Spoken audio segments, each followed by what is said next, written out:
That's 66 years of operation. It used to be a 5, I just started. Yeah, I should have redid it, but yeah.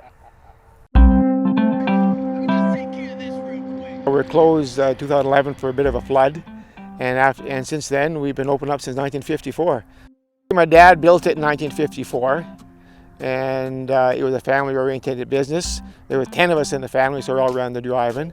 And then in 1982, my dad decided to get rid of the drive-in, so I was up for it. So we made a deal, and I bought the toilet drive-in from my dad's stand.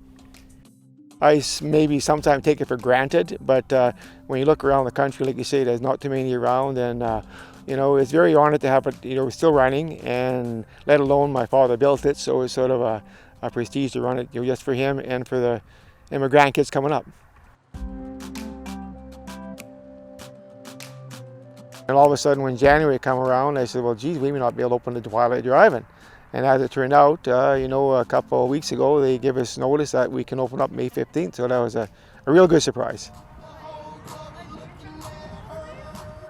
Usually we start up in the beginning of April, so with COVID-19, it's sort of delayed about a month.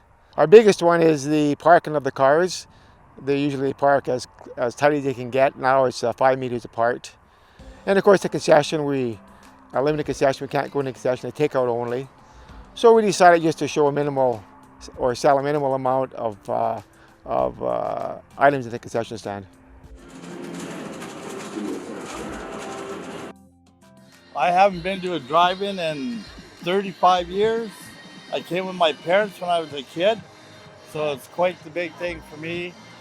My son was the one that asked us to come with them, and then surprise, my other son was here too, so it was a big surprise. Get out of the city. It's nice to come out to the atmosphere out here. It's our happy place, I'd say. In 2013, they told us that in about 1 year, there'll be no more film. So it has to be digital. So we inquired about the price, and they want $100,000 to switch over. Eh? So we said, well, we just can't afford that because the driving business wasn't doing very well. Eh? So we figured we'd hum and haw for a while, and we had a fundraiser here in town. And God, we raised over $60,000 one night. I couldn't believe it, And then we had a few fundraisers after that, and pretty much paid for the whole thing, And actually, my dad was really, see the digital, and we put it in 2013, and he passed away that late fall. So we actually did see the digital. Oh, wow.